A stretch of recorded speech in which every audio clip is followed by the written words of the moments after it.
एक समय की बात है जब एक परिवार में शीला और उसके दो बच्चे किशन और किरण रहते थे। किशन की उम्र शादी की हो रही थी और शीला का भी शरीर जवाब दे रहा था। तो इसलिए शीला अपने बेटे किशन के लिए लड़की ढूंढने लगती है।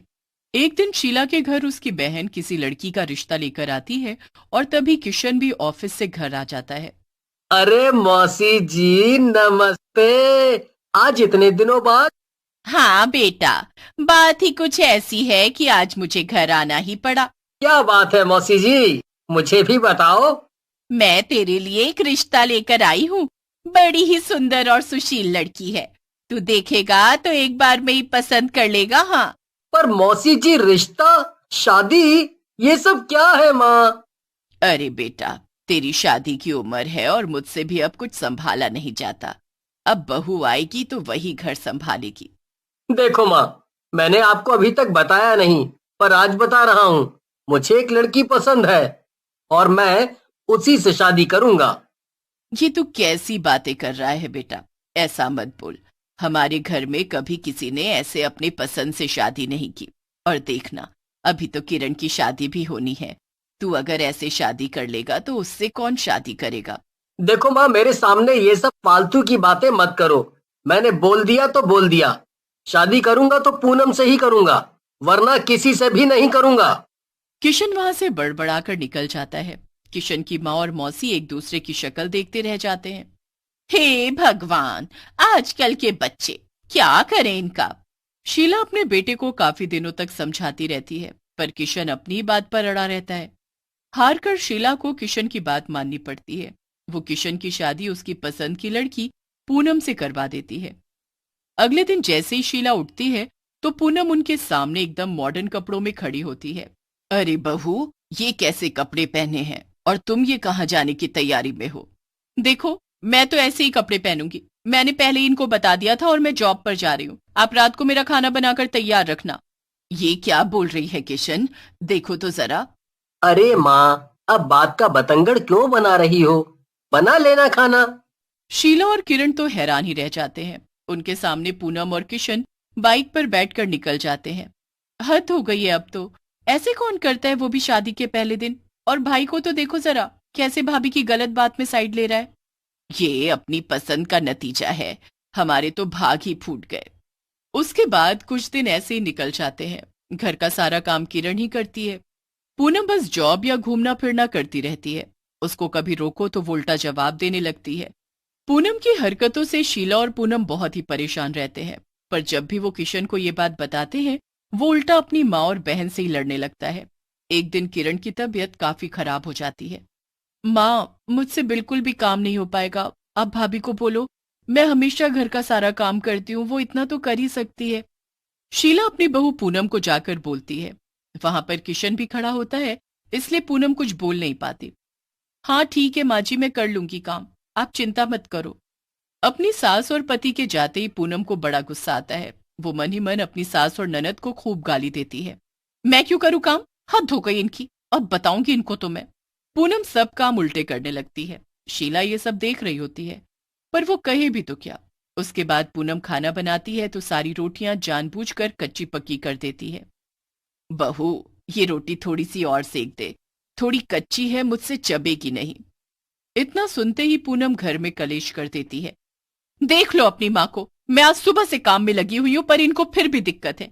मेरी रोटियों में कैसे नुक्स निकाल रही हैं। मैंने आज तक बोला इनकी बेटी कैसी रोटी बनाती है? अरे वो तो इतनी बढ़िया रोटी बनाती है। ऐसा है माँ, अगर पसंद नहीं आ रही तो खुद बनाया करो अपनी रोटी। फालतू में जब देखो घर के कलेश। शीला बिना गलती के फिर से बुरी बन जाती है। पूनम को अब समझ आ जाता है कि कैसे अपनी सास को अपने पति की नजरों में बुरा बनाना है। वो सारे काम उल्टे करती है, जिससे उसे कोई काम करने को ही ना बोले। और अगर बोले तो पूनम रोना शुरू कर देती और अपनी सास की ही गलती निकाल देती। शीला और किरण का घर में बड़ा ही जीना मुश्किल हो जाता है। कोई दोनों से बात नहीं करता। शीला की तबीयत भी दिन पर दिन बिगड़ने लगती है, पर पूनम उसे दवाई नहीं दिलाती। बेचारी तड़प तड़प कर ही मर जाती है। माँ, माँ, अब तुम्हारे बिना मैं कैसे जीऊंगी? मेरा कौन है तुम्हारे सिवा? अब बताऊंगी इसको तो मैं। नौकरानी बनाकर ना रखा ना, तो मेरा नाम भी पूनम नहीं। किरण बेचारी रोती रहती है और उस रात रोते रोते ही सो जाती है। अगले दिन से जो पूनम अपनी ननद किरण पर अत्याचार करती है, उससे किरण की मानसिक हालत भी खराब होने लगती है। एक दिन जब पूनम घर में अकेले बैठी मजे से फल खा रही होती है, तभी उसकी चुड़ैल सास उसके पीछे आ खड़ी होती है। बहुत जुल्म कर लिया इसने हम पर, अब मैं आ गई हूँ एक एक अत्याचार का बदला लेने। छोड़ूंगी नहीं मैं तुझे, तेरी वजह से मेरा पूरा घर बर्बाद हो गया। मैं भी मर गई और मेरी बेटी की हालत भी इतनी बुरी कर दी तूने। किरण इधर आ, मेरे नाखून इतने बढ़ गए, इनको साफ करके काट दे। जल्दी आ नेल कटर लेकर। हे भगवान, अब ये औरत मेरी लड़की से ये काम भी करवाने लगी है, इसे तो मैं बताती हूँ अभी। चुड़ैल सास किरण के भेस में नेल कटर लेकर आती है। पूनम बड़े मजे से उसके सामने पैर रख देती है। किरण पूनम का पैर पकड़ती है और नेल्स के साथ साथ उसके पैर की खाल तक काट देती है। पूनम बुरी तरह चिल्लाने लगती है, हाय मैं मर गई, मेरी उंगलियां काट दी इसने।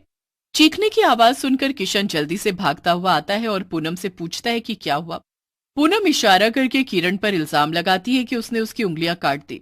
ये क्या बोल रही हो पूनम? किरण तो मेरे साथ खड़ी है, तुम किसकी तरफ इशारा कर रही हो? अरे अभी तो यहीं बैठी मेरे नेल्स काट रही थी और फिर मेरी उंगलियां भी काट दी। किरण घंटे भर से मेरे साथ बाहर का काम करवा रही है, समझी? पूनम हैरान रह जाती है और किशन की नजरों में झूठी भी बन जाती है। अब पूनम को चलने फिरने में बड़ी दिक्कत हो रही होती है। वो जैसे तैसे खड़े होकर रसोई में खाने के लिए जाती है, क्योंकि किरण किशन के साथ बाहर होती है। रसोई में पूनम देखती है कि किरण कचौड़ी खा रही है। उसे जरा सा भी अंदाजा नहीं होता कि वो किरण दरअसल किरण के भेस में उसकी चुड़ैल सास है। अरे अभी तो तुम बाहर गई थी। हाँ भैया का काम खत्म हो गया तो मैं आ गई। तो तू यहाँ चुपके चुपके कचौरी कैसे खा रही है? हाँ, तुझ में इतनी हिम्मत कहाँ से आ गई?